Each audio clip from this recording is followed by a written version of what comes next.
Well, good morning, everyone, and welcome to part two of our two-part series on when culture gets culty.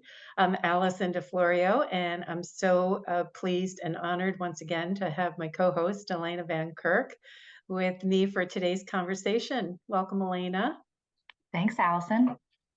Um, for those of you who attended part one, which I believe was back in June, we hope that you found the information to be helpful. For those of you that are joining this for the first time, I want to take a moment to share a little bit about how this series came to be and some of the conversations that Elena and I had behind the scenes that led to this.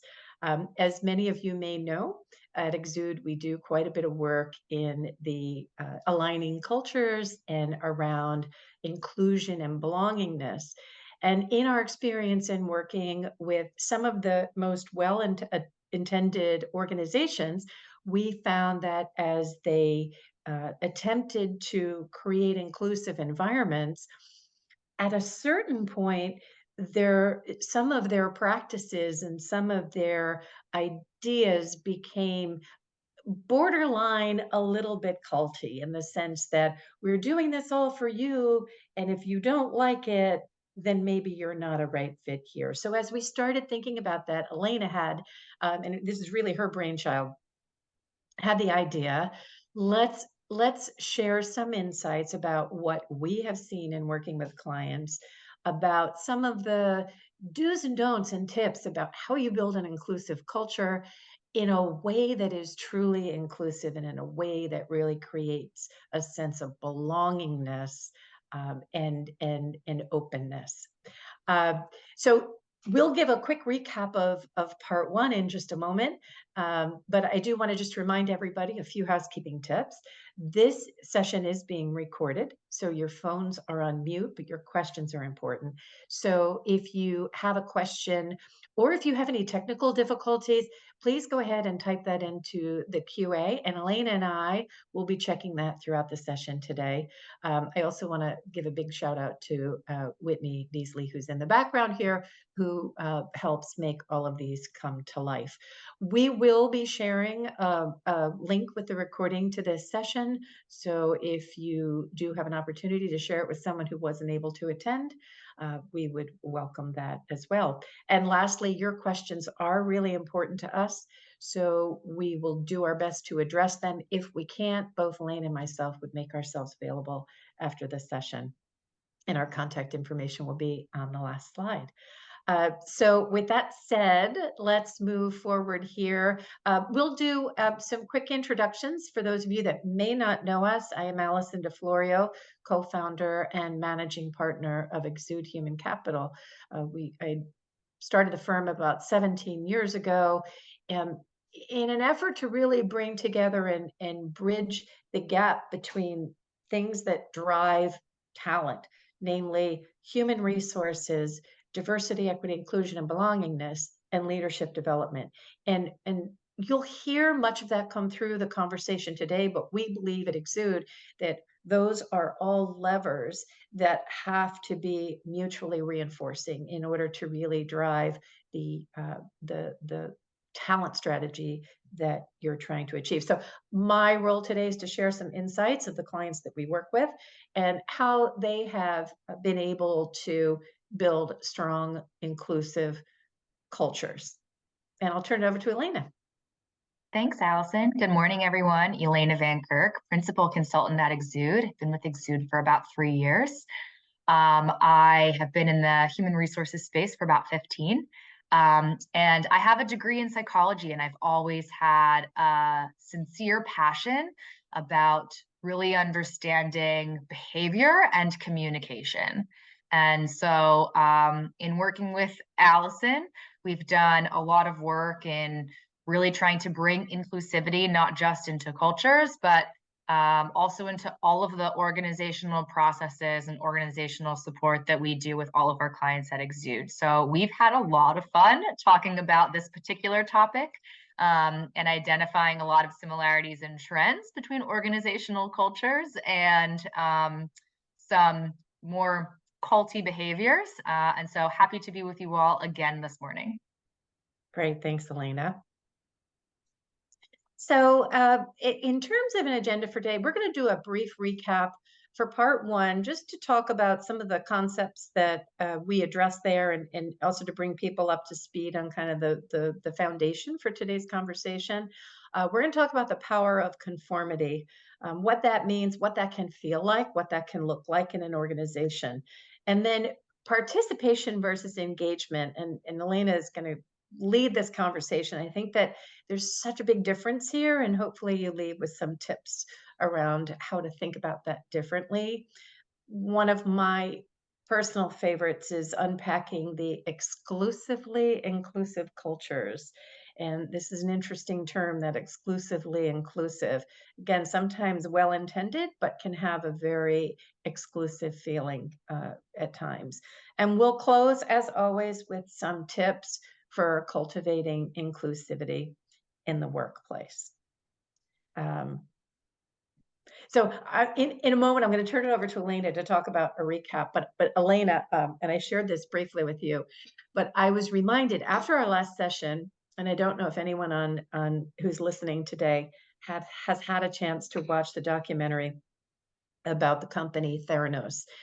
If you may recall, and I won't go into great detail, but it's a young woman, 19-year-old woman who dropped out of Stanford, Elizabeth Holmes, started this company in Silicon Valley to revolutionize access to blood work, saying, no longer should it be in the house of a lab or the control of a lab or a doctor. You should have your own device in your own home, and you can do it anytime that you want. And that was really the concept.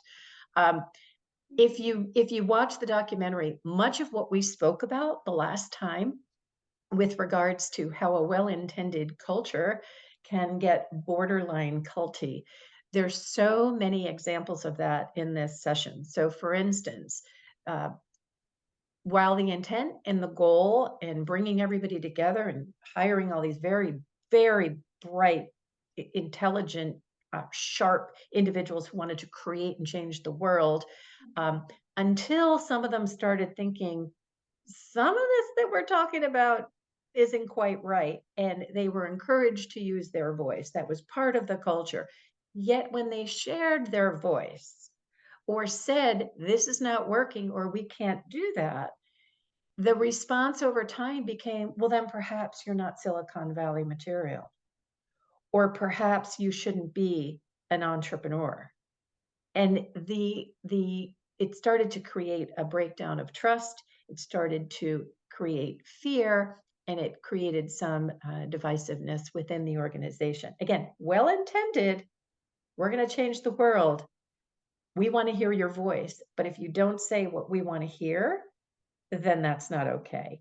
And if you have a chance, watch the movie after you see this, and you'll see what I'm talking about. But Elena, walk us through a recap from the last session. Absolutely. So, if you were with us, or even if you weren't, what we talked quite a bit about was just what's happened and what's changed in organizational cultures over the last number of years. And one of the key dynamics that Allison just mentioned is this balance of fear versus trust, which really has two different sides of that coin. So, in the example that Allison shared about Theranos, the employees lost trust in their leaders. And that trust, based on the responsive behaviors, then really that turned into fear, fear of what's going to happen to me if I'm not behaving exactly in the way that they're asking me to. We see this a lot on the other side, where the fear tends to live with the employer, that we fear that our employees aren't going to behave the way that we expect. This came out a lot during the pandemic with the shift to remote work, and that there was fear that employees wouldn't be as productive. They would be too distracted in their homes. And so we set these expectations that, well, once the pandemic is over, now we want you back in the office where we know exactly what you're doing and we want us all to be together. And so employees felt why don't you trust me? I've been doing all of this. You don't trust me to work at home anymore. And so it's this really interesting dynamic, um, this balance of fear versus trust between, a leadership, and employees, participants, followers, and how really do you balance those two things? And we talked a lot about taking a step back and looking at some of the factors that are driving decisions that you're making in your organizations, and are those decisions based out of fear, and can we re-engineer those decisions through a perspective of trust? We also spent a good deal of time talking about recruiting into your culture. And when we think about really building inclusivity, there's been a major shift in that approach as well. And so when, you know, corporate culture really became a trending topic a number of years ago, there absolutely was this sense of, culture fit. We've spent so much time establishing this culture. We want people here who fit our culture. But what that practice does is really bring in other people who are just as similar, and that particular practice in itself can be exclusionary. So our recommendation there is that when thinking about your culture, healthy organizational and inclusive cultures embrace that diversity of perspective experience. And so we talked a lot about really thinking, approaching recruiting and culture with a focus on what will our new hires add to our team, as opposed to bringing in extensions of similarity that already exists within our team. And then, of course, my favorite part of our first session was really breaking down Stephen Hassan's bite model. Stephen Hassan's bite model is really was designed to demonstrate the four primary ways that uh, cult organizations use to recruit and control their followers. And so, one of the things when I learned about this, all of these themes just kept jumping out at me as similar to things that I had either experienced or had exposure to as a consultant in corporate culture, in organizational culture. And so we talked a lot about what those structures of control are, and what they look like inside organizations. So, controlling behavior, setting really rigid rules and expectations. And we really talked about shifting that to build an inclusive culture that's really based on embracing autonomy and, again, leading with trust first.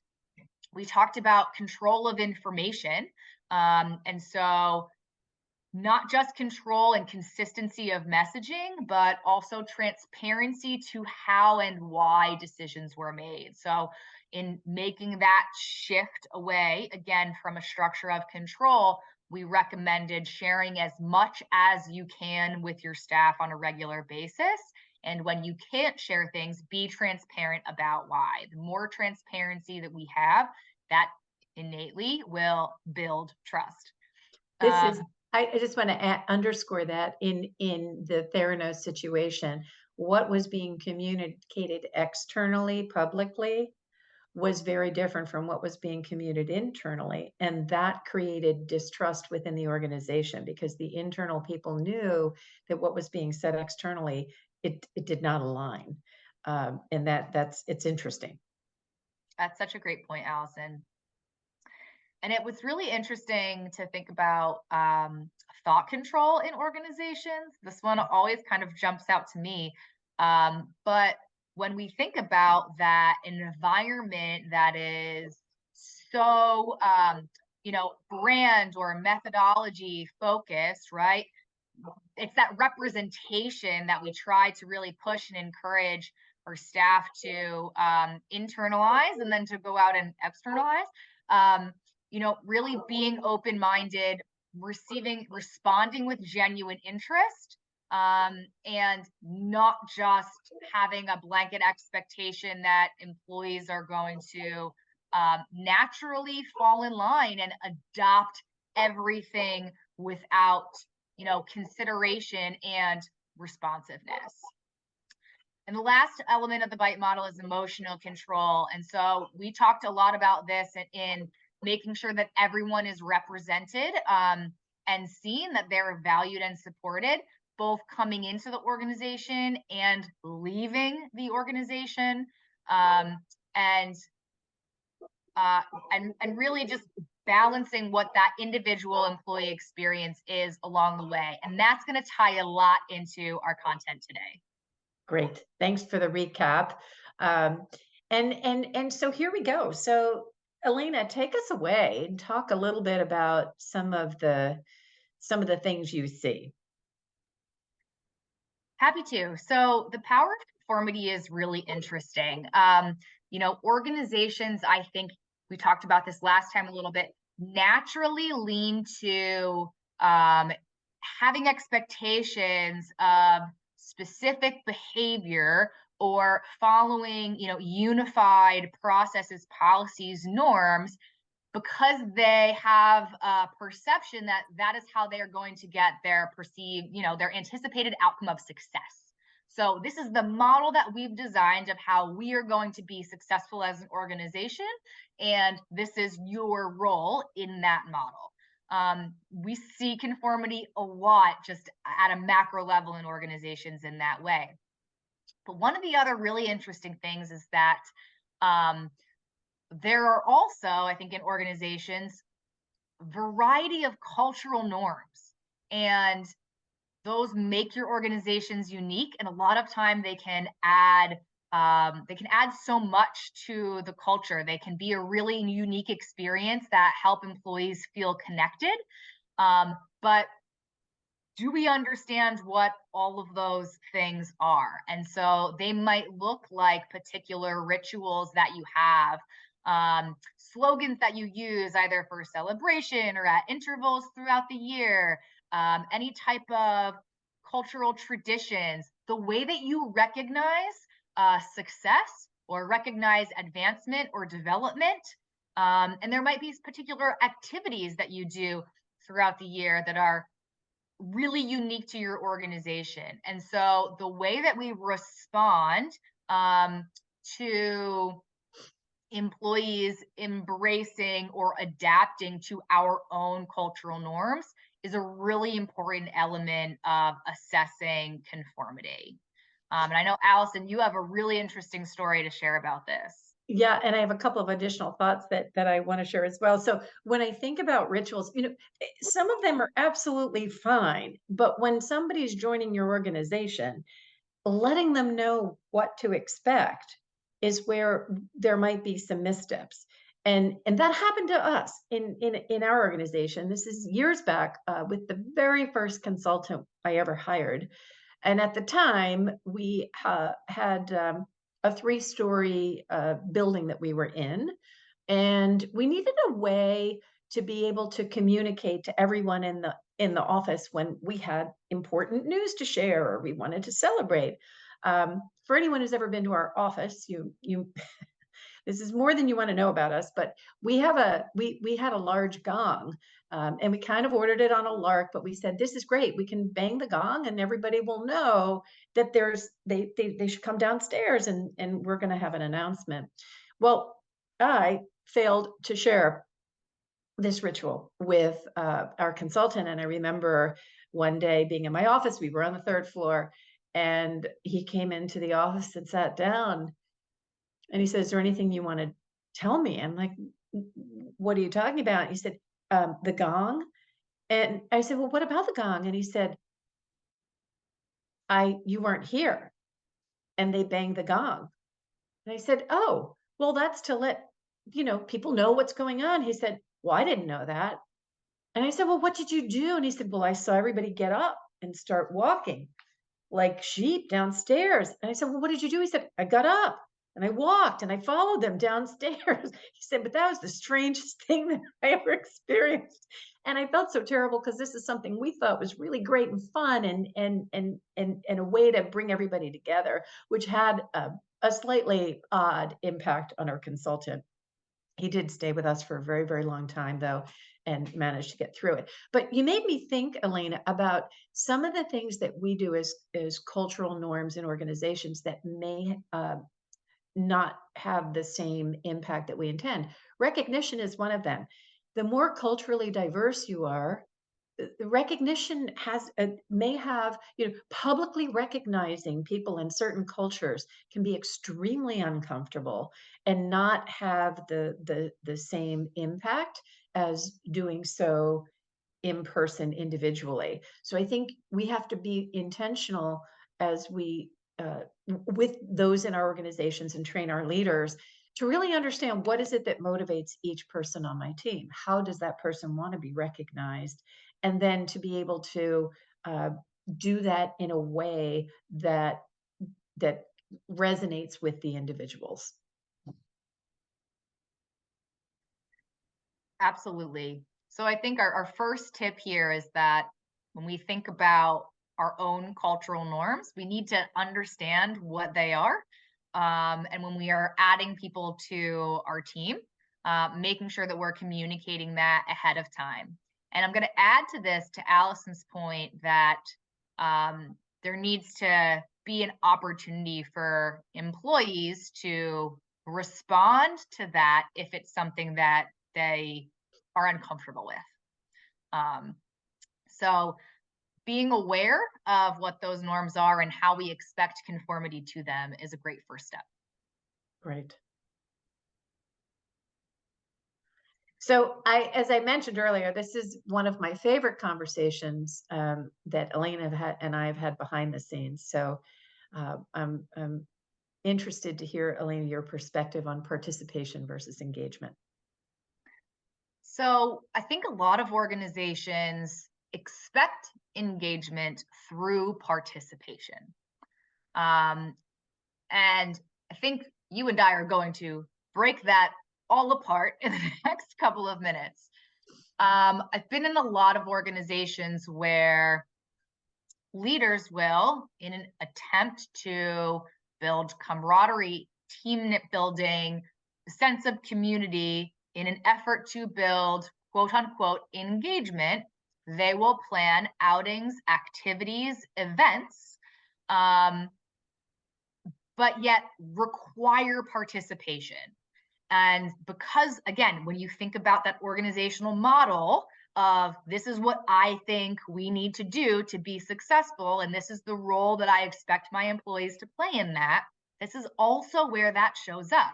We want engagement. Engagement is the outcome that we're looking for. And the model tells us that if we build community and a strong team, that we'll get that. And the way that other leading organizations have told us we're going to do that is kind of by all of these activities.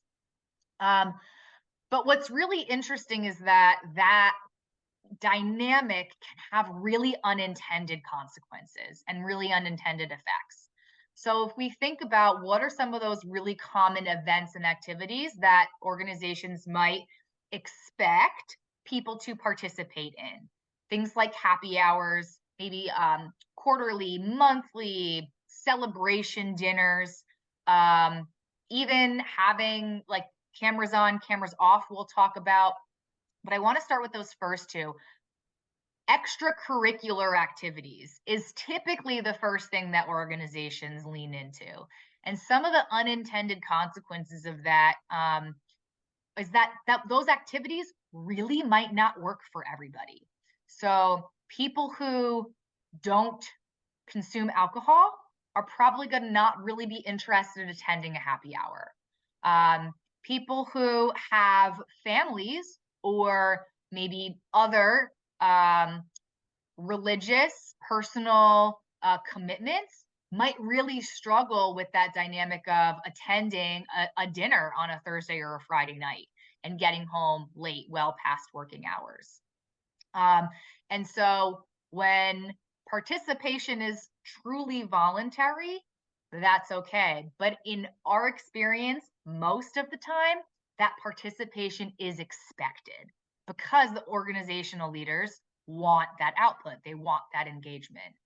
And when we are requiring participation, even if we say we're not, if we are requiring participation, that can put a lot of strain and stress on that employee and on that relationship. And as a result, you will not get the engagement. And I think it's interesting because certainly we've seen this dynamic. It's always been there, pre-pandemic, post-pandemic, but certainly post-pandemic, when people are perhaps more accustomed to working remotely or hybrid, uh, the expectations and the consequences for not participating in something when they do hold something can make the employee feel as though uh, they're doing something wrong if they are not able to attend the celebration dinner or the happy hour. The I think this is also another example, Allison, where there are truly two sides of this coin. So when we require participation in a way that's not entirely inclusive of individual circumstances, as I had shared, I think that the stress and strain on that employee, it's not going to impact their engagement, and quite frankly might decrease their engagement because we're adding additional pressure. On the other side of that, I've personally seen where when employees don't participate in an event, the leaders will get together following and really assess who didn't show up and then make a judgment that those employees are less engaged, they're less Mhm, committed, which might mhm, in fact not be true at all. mhm. Interestingly, too, even at those events, who actively engaged in conversation? Who didn't engage in conversation? I've been parts of conversations where people talk about that the day after as a way, oh, there must be something wrong with so and so, or is he or she not engaged? And when we think about diversity of people, neurodiversity, some people are not in a group situation, are not um, comfortable or even inclined to assert themselves into conversation. So I think we really have to take a step back and act without judgment of how people um, participate or not participate in these extracurricular kinds of things. Is that fair to say, Elena? Absolutely. Um, and one thing that you and I had talked a lot about that I think we absolutely want to spend some time is also thinking through some of the considerations for where there might be bias.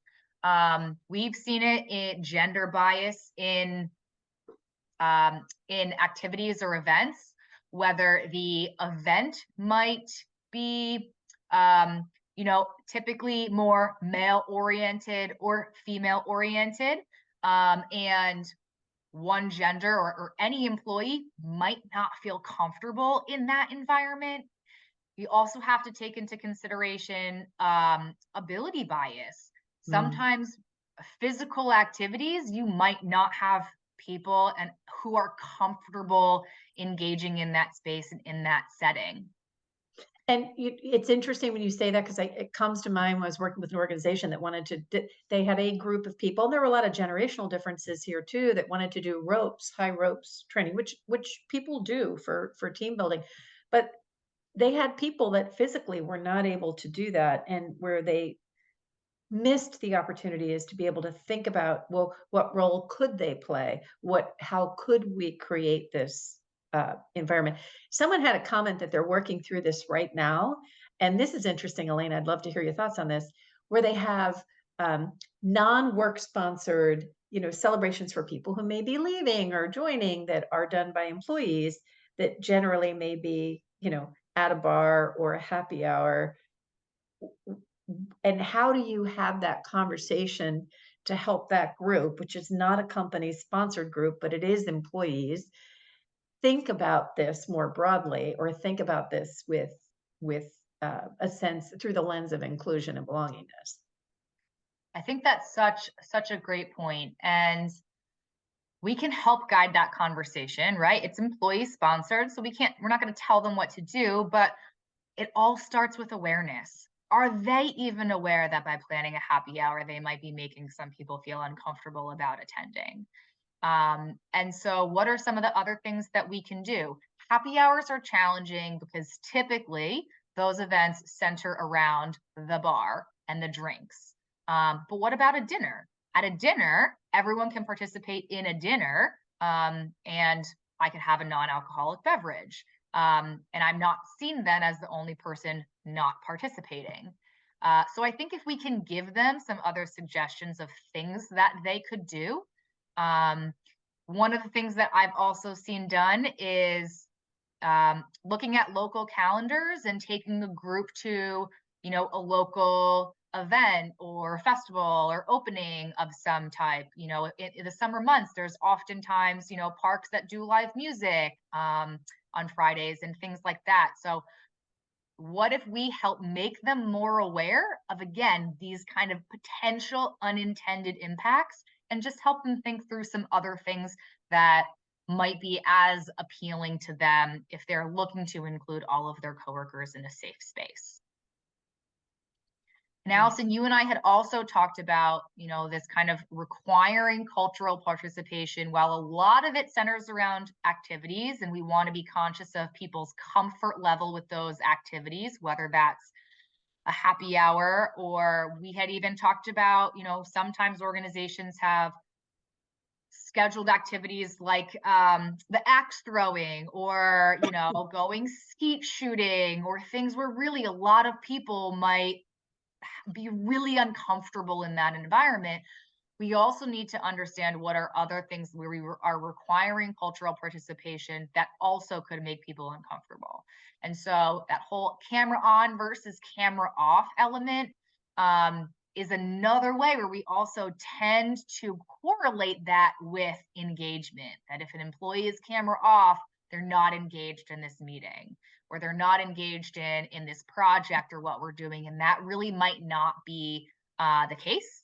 So I think it's really important to understand what we are requiring. If participation is truly voluntary, then we need to communicate that. So our tips here are to be able to, again, create a variety of experiences to accommodate your different groups of people. Be flexible with your expectations. So, am I expecting everyone to attend? Or am I expecting only those who really want to be there to attend? And that's okay, right? So then we also need to avoid consequences for not attending, whether those are real consequences or perceived consequences based on our follow up behaviors. I think you also ought to, just if you're holding certain kinds of events, evaluate just internally, is it the same group that's always attending the events? And if so, what could you do differently to try to invite others to want to attend maybe a different kind of event? So that could be very telling, to see if you're only getting the same people over and over again. Absolutely. So if we think about how then do we get really great engagement from activities?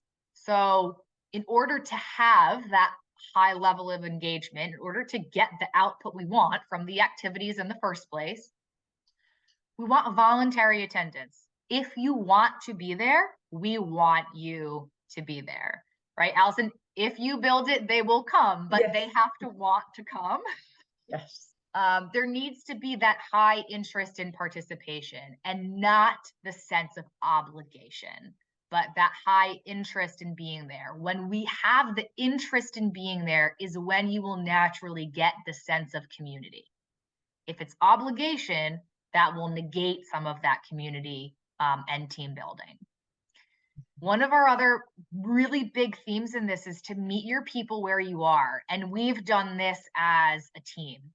Um, it can be really challenging if you have a number of employees who, again, either have families or who have other personal commitments outside of working hours, for them to be able to leave those commitments and go to a dinner or a baseball game or a happy hour. this is also a place where we tend to see more gender bias in the reverse, where male employees are more, even if they have families, can be considered more likely, or the expectation that they will attend an after hours event is significantly higher, which is unfortunate and untrue. But again, just another element to be aware of. So what we did is, instead of asking employees to sacrifice that time at home or those commitments or their normal routines for an activity, we decided to bring the activity into their normal routines, into their normal environment. And so we ended up doing Zoom Paella. Okay, and we have to preface this that paella was a particular interest. Our CEO is from Spain, and paella is his signature dish to prepare. We he personally sent the invitation out to invite people to attend, gave them the option, sent out the different kinds of ingredients so people could be very flexible if they weren't couldn't eat seafood. They had all different kinds of options. We set the time in advance. People didn't have to leave their homes. They just had to have their laptops up. And we both participated in it. And I have to say that was one of the most fun events and so engaging and interactive. You know, people had little cooking disasters live, and they had this whole support group to walk them through it. And at the end, we all had a sense of accomplishment of something that we had done together yet individually, and no two paellas looked exactly the same, but it was just a really great feeling. It was, and it was so fun to be able to interact with right, our executives in such a different, more casual way in leading us through making paella. But it was really easy. A lot of our coworkers had their families participate, their kids were Mhm. chopping vegetables. It was really flexible. People could pop on and off and do whatever they needed to. And was just, again, an entirely different way of bringing that sense of community together in an activity that was far more accommodating for our team at the time. Mhm. So I think our biggest takeaway tip here is releasing employees from that obligation to participate the way you want them to, and instead, really find flexibility to give them the opportunities to engage in the way that is right for them. That will alleviate that unintended stress, that will promote the inclusion, and that will give you the engagement, which is what all of this is really about at the end of the day. It absolutely is. So let's move on here. Oh, to and again, I said this in the beginning, and this truly is one of my I want to say favorite things to talk about, but really, I feel it's critically important that we as leaders, as HR professionals, as managers, think about this concept of being exclusively inclusive and do things to mitigate that. So, what to talk to us, Elena, about some of the contributing factors to potentially creating an exclusively inclusive workplace? Absolutely. So the first one is really the biggest one that I say, which is that history of shared experiences. When we have organizations with employees who have been together for a long time, right? Come from the same space, um, where they have a long history of just that shared experience, shared tenure. That in and of itself can become exclusive over time, because imagine being a new hire coming into an organization where everyone there has worked together for the last 10, 15 years. They have 10 years of Christmas party stories and happy hour dinner stories and remember when we did this picnic. Mhm. And they are aware of all of their rituals and cultural norms, the ones that have come and gone, the ones that are still there. And that can be really hard to connect to. That can be really hard to feel included with a sense of belonging when you're competing with such significant history of shared experience. And so I also oftentimes find that this is the one that a lot of organizations they're least aware of it. Mhm. I would agree. I would agree. And it almost, you talk about it as a tip here, which we'll get to, but circles, like, circles of people that grew up together in an organization, it can almost become cliquish. And if you think about that becomes, it's inclusive for some, and it can be incredibly exclusive for others who are newer to the organization. Absolutely. And there tends to be, more often than not, you find that top down, right? The longest tenured employees are typically higher in the organization. The less tenured employees are typically lower in the organization. So consider that dynamic when you have events, when we do activities, when we put people together for team building activities. Are we really trying to break some of those boundaries and create Oops, shared sorry. experiences Sorry. in a different way, um, across all levels of tenure and diversity? So we've seen exclusively inclusive cultures look like that. Um, we've also seen, when we think about exclusively inclusive, sometimes that happens in a rapid shift. And so we'll see this a bit with rapid growth, rapid change, or changes in leadership. And so I have two recent experiences and stories about this that I can share. And the first of which is an employee who had been with an organization for a really long time, solid employee, small organization, very close knit, phenomenally inclusive organization, but going through a period of rapid growth where a lot of their processes and approach to work is changing, as well as they're bringing on new staff. And so a lot of the way that they are doing work is changing.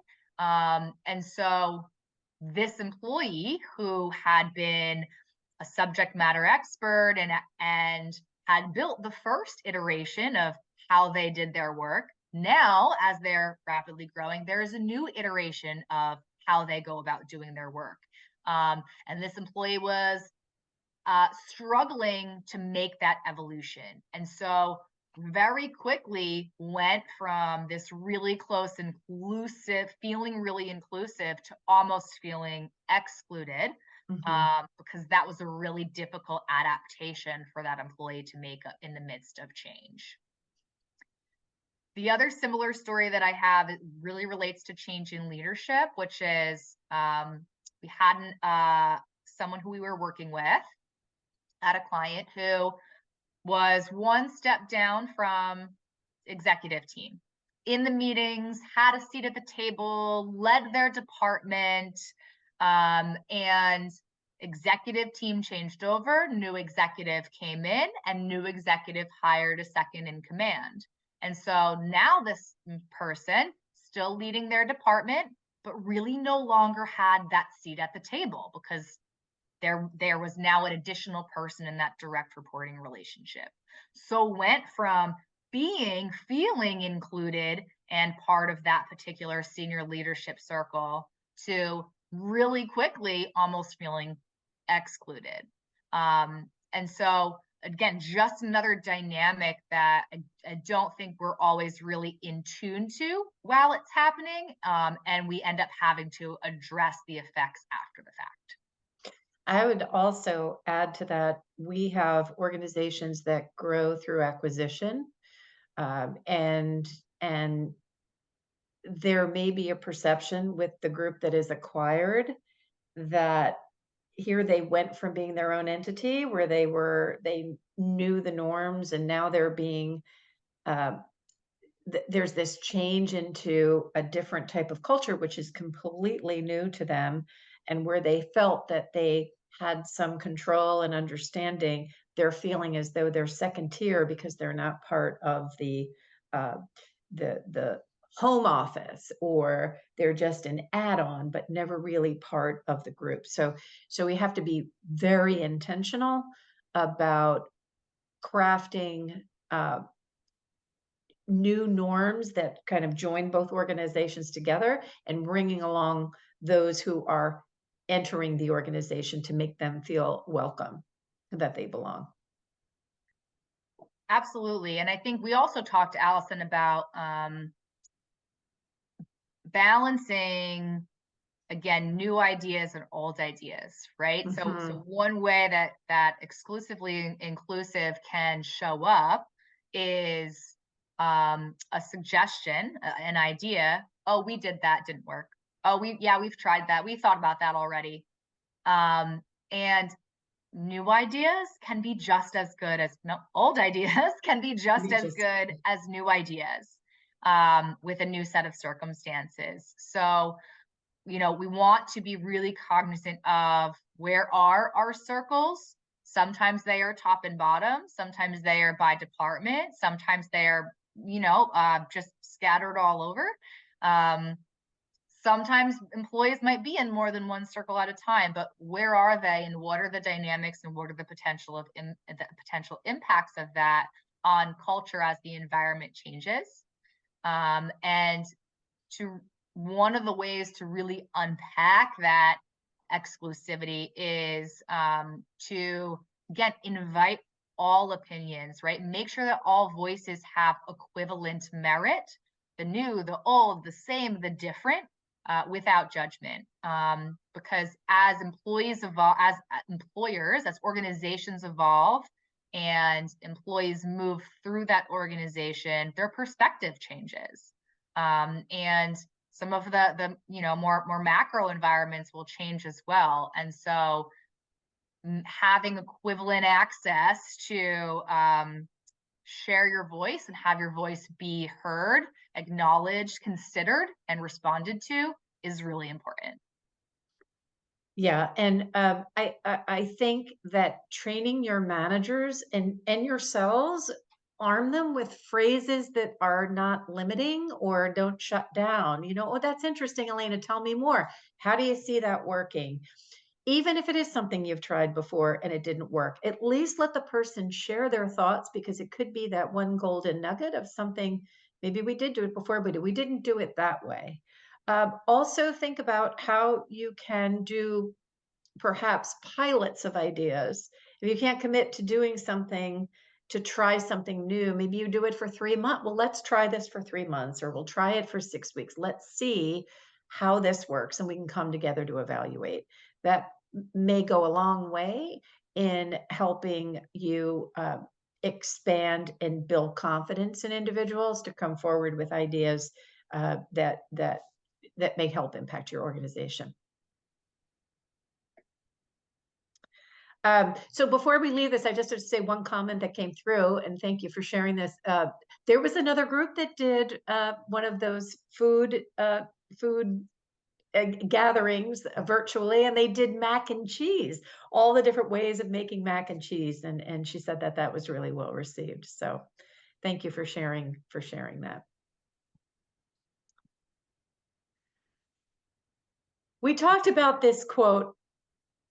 And Elena, I'd love to hear, I think this is just simple and brilliantly said about culture, but talk to us a little bit about what is it that how do we want people to feel?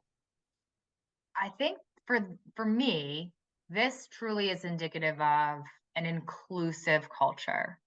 And I think I wanted to put this one up here today because think about everything that we've just shared for the last 50 minutes. And a lot of that comes down to, we tend to do a week-long sprint.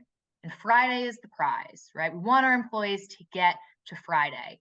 And oftentimes those activities, those rewards, those recognition, all of that happens on Fridays, right? We give them all of the good stuff on Friday. We want a positive send off to the week, when really, I think, a true, what's more indicative of high engagement is not how I feel on Friday afternoon.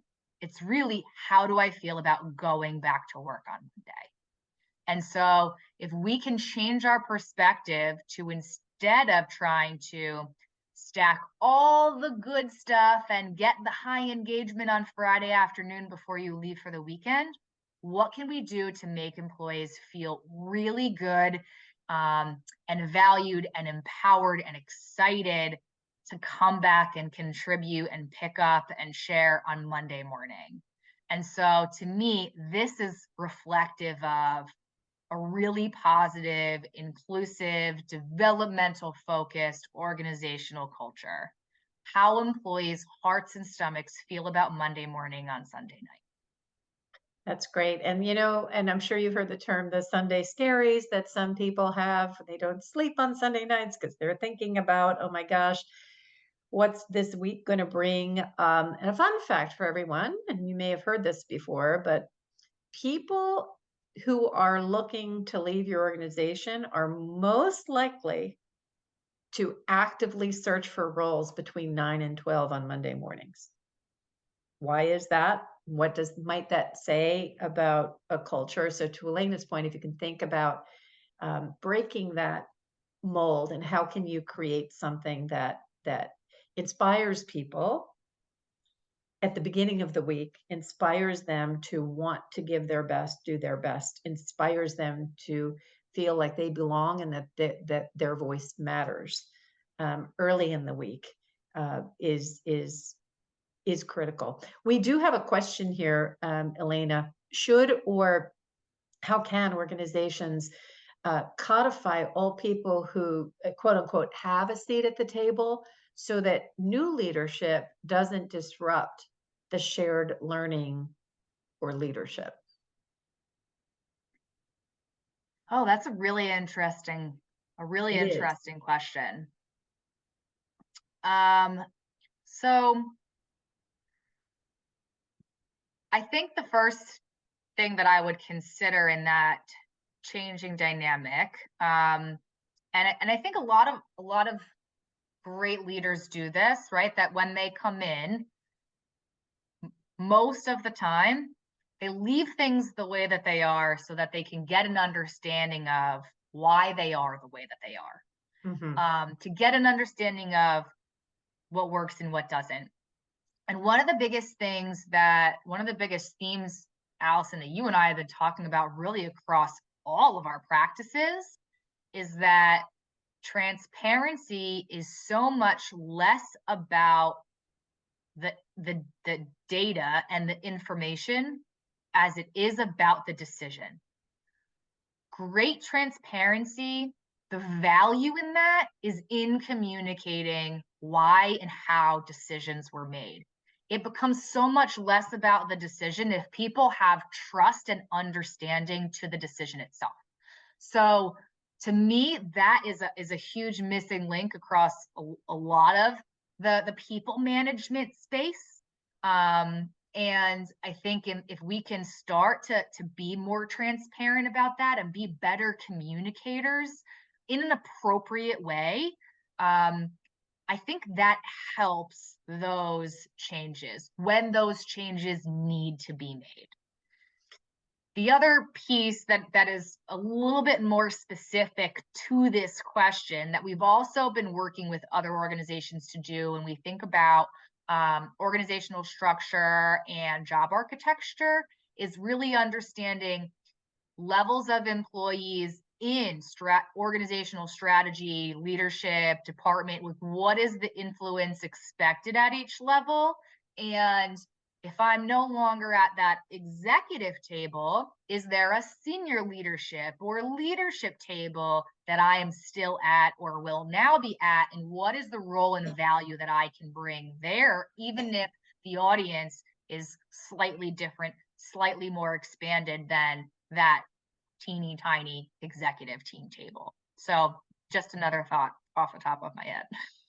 Yeah, and I would add to that because I do think uh, communication, to Elena's point, and around transparency, not so much about the detail of but how the decision was or why the decision was made.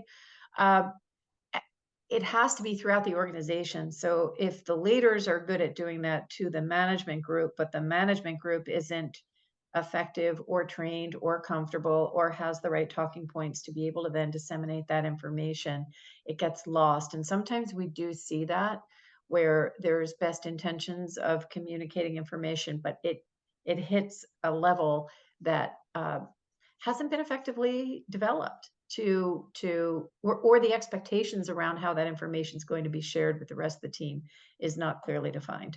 So it could be either or and uh, and and just evaluate in your organizations what that looks like and maybe to the point of if you codify anything, a communication strategy that information is regularly pushed through and received from bottom up throughout the organization?